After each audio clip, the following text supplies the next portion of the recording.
Hey guys, welcome back to our channel. In this tech tutorial video, we're going to reveal to you how you can change the interface language in the Waterfox web browser. So let us dive into this. Alright guys, so as you can see on my Waterfox web browser, the interface language is English. However, if you'd like to switch to another one, this is how you can do it. You will need to access your browser settings for that. To do that, click into that symbol or icon in the top right.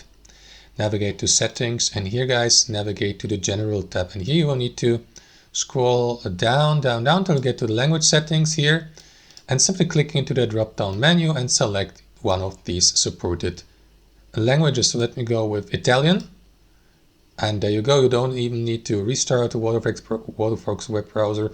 These changes will be applied instantaneously. So guys, that's how it works. Thanks for watching. Hope you enjoyed it, got some value from it, and we'll see you next time on our channel.